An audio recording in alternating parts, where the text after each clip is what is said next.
নমস্কার।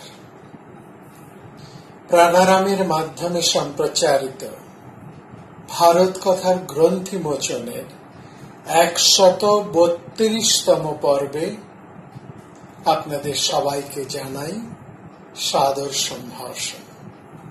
মহামতি অনন্তলালের পরম আশীর্বাদে আমরা প্রতিদিন শুনে চলেছি ভারত কথা। ইন্দ্রপ্রস্থে মহারাজ যুধিষ্ঠিরের রাজসূয় যজ্ঞে বহু মানুষের সমাগম শুরু হয়েছে।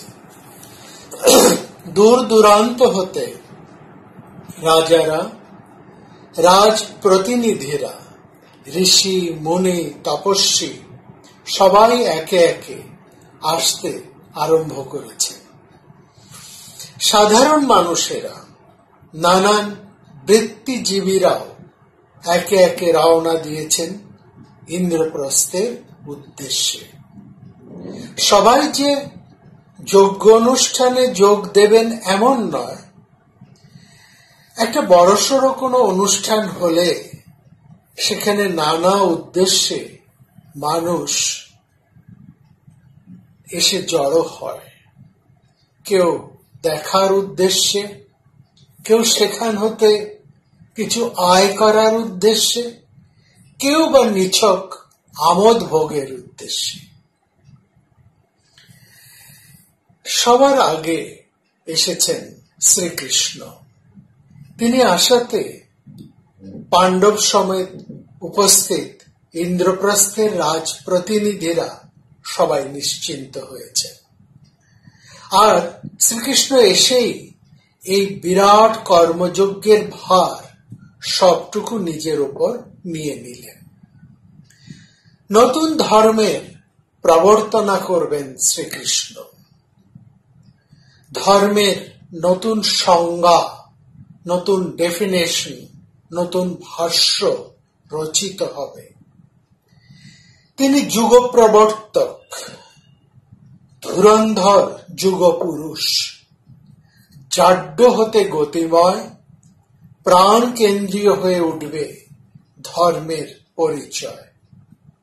জাড্যতার মধ্যে যে দুর্বৃত্তায়ন বাসা বেঁধেছে, যে অন্যায়, অবিচার, হিংসা, দুর্নীতি পরতে পরতে জমে উঠেছে, সবলতার সচলতার মধ্যে যে ঘুণ ধরেছে, তাকে ভেঙে চুরে আমূল পরিবর্তন করতে এসেছেন শ্রীকৃষ্ণ।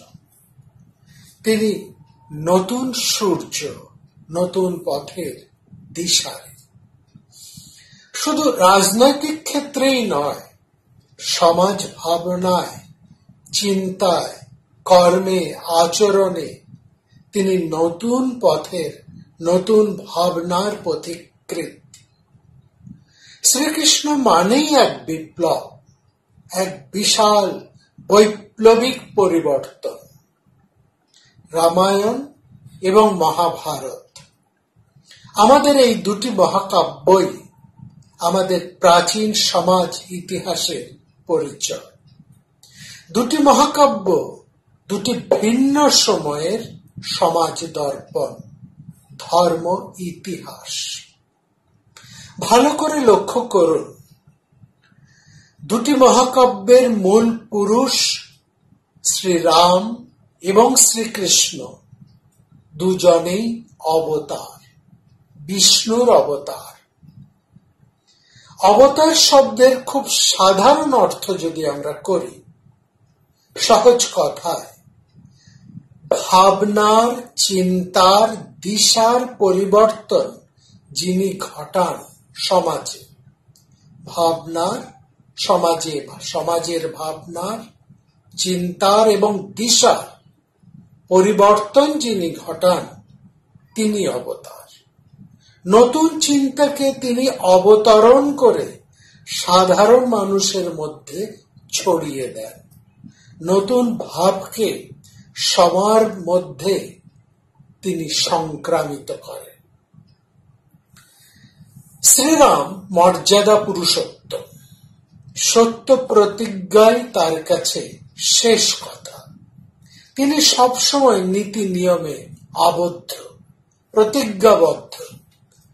তিনি সদা বাধ্য সন্তান, সদা বাধ্য পুত্র।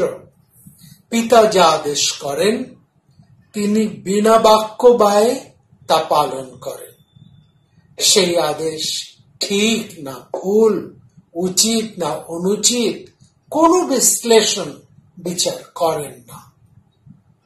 পিতৃ আদেশ, অতএব তিনি বনে গেলেন, কোনো কিছুই বিচার করলেন না, কোনো বিচারের প্রশ্নই উঠল না। আবার দেখুন আরেক ঘটনা শ্রীরামের জীবনে। শ্রীরামচন্দ্র মহাকালের সাথে আলাপ মন্ত্রণায় বসেছেন।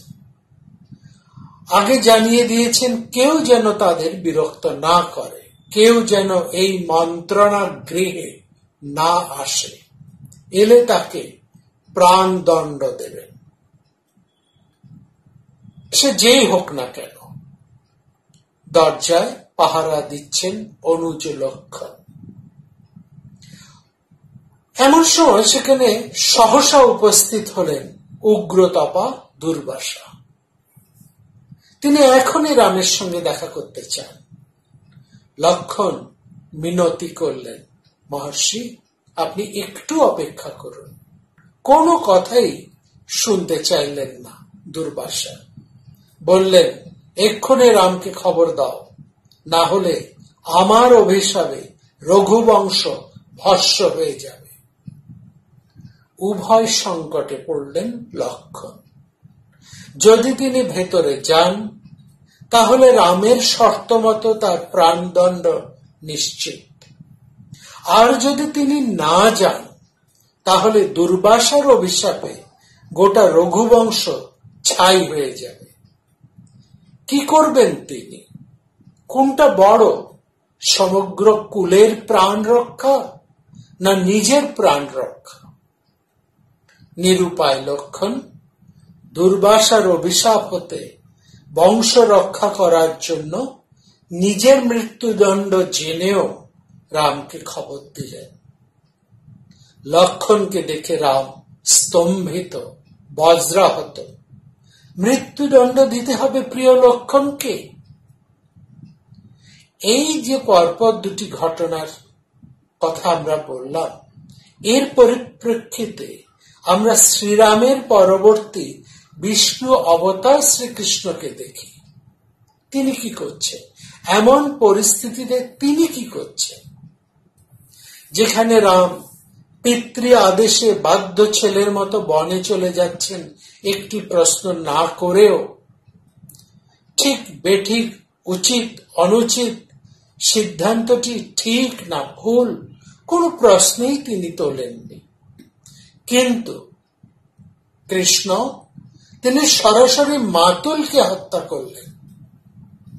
তিনি কোন প্রতিজ্ঞাবদ্ধ নন, সবকিছুকেই তিনি নতুন ভাবে, নতুন দৃষ্টি দিয়ে বিচার করেন। তার কাছে ধর্ম স্ট্যাটিক নয়, ডাইনামিক। তিনি প্রয়োজনে ইন্দ্র পূজা বন্ধ করেন, প্রয়োজনে নাগরাজ কালীয়কে হত্যা করেন। তিনি জনার্দন।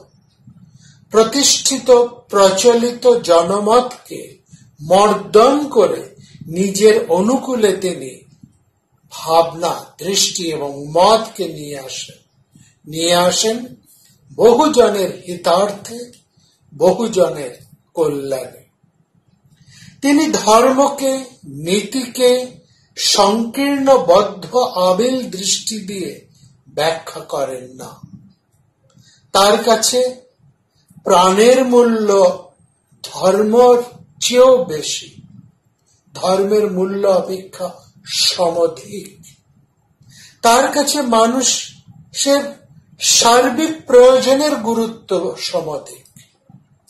ধর্ম যেখানে রীতি, নিয়ম, সদাচার, স্মৃতি সত্যতে আবদ্ধ ছিল, শ্রীকৃষ্ণ সেখানে ধর্মের ভাবনা নতুন করে সংযোজন করলেন।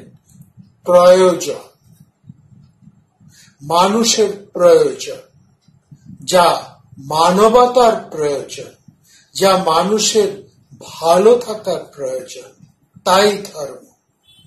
অর্থাৎ শ্রীকৃষ্ণ মানুষের সার্বিক প্রয়োজনের গুরুত্ব সবচেয়ে বেশি দিয়েছে। দ্বিতীয় ঘটনায়, যেখানে সত্য প্রতিজ্ঞাবদ্ধ রাম প্রিয় ভাই লক্ষ্মণকে ত্যাগ করছেন, তার হত্যা করার দণ্ড দেওয়ার কথা ছিল, সেখানে রাম বিপর্যস্ত হয়ে পড়লেন। তিনি কি করে প্রিয় ভাইকে হত্যা করবেন? অবশেষে মুনি বশিষ্ঠের পরামর্শে তিনি লক্ষ্মণকে ত্যাগ করছেন। সেখানে শ্রীকৃষ্ণ শুনিয়েছেন কৌশিক মুনির কথা। এমনই এক প্রাণ সংশয় উপস্থিত হলে প্রতিজ্ঞাবদ্ধ অর্জুনকে তিনি শুনিয়েছিলেন কৌশিক মুনির কাহিনী। যে মুনি শুধু সত্যের জাঢ্য রূপটিকে দর্শন করেছে, তার কাছে ধর্ম গতিহীন, জাঢ্য,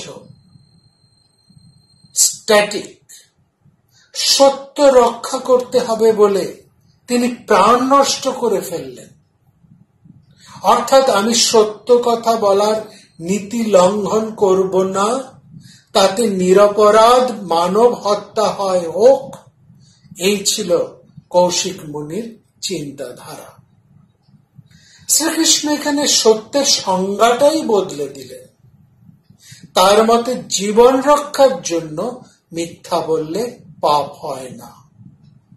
বৃহত্তর স্বার্থের পরিপ্রেক্ষিতে সর্বজন কল্যাণের উদ্দেশ্যে বিশ্ব জনহিতায় নীতি ধর্মকেই প্রতিষ্ঠা দিয়েছেন শ্রীকৃষ্ণ। শ্রীকৃষ্ণের ধর্মযুক্তি সর্বার্থেই মানবতা কেন্দ্রিক। আবার দেখুন, শ্রীরাম যেখানে একপত্নী ব্রত, শ্রীকৃষ্ণ সেখানে বহু বল্লভ। ধর্মজীবনের মতো সমাজ জীবনেও শ্রীকৃষ্ণ আনছেন অনেক পরিবর্তন।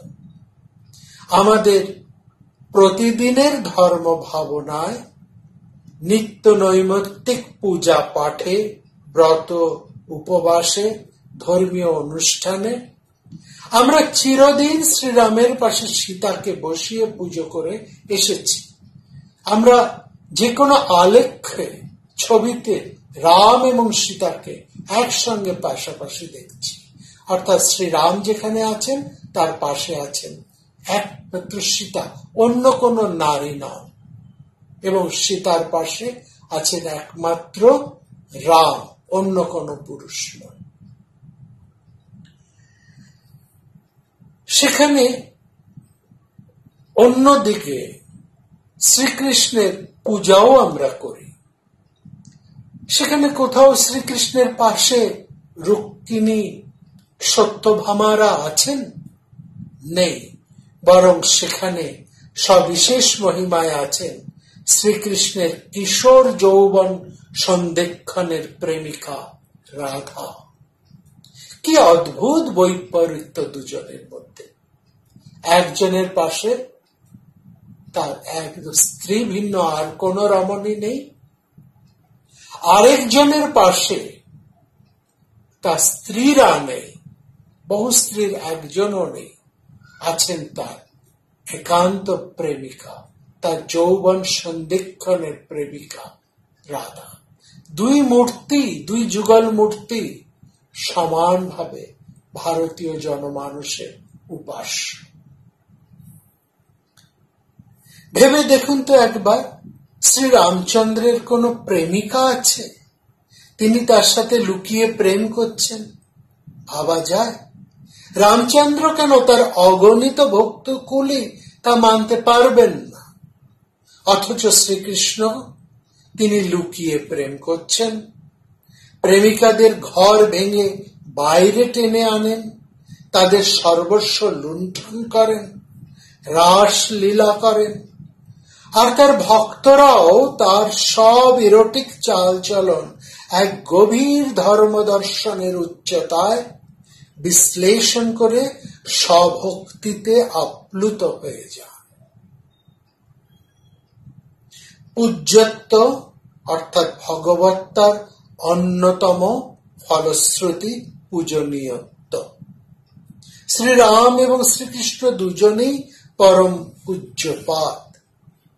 ভগবত্তার শীর্ষে অবস্থান করছেন ভারতবর্ষের চিরন্তনী মানুষে সেই কোন আদিকাল হতে এবং কতই না বিপ্রতীপ ভাবে।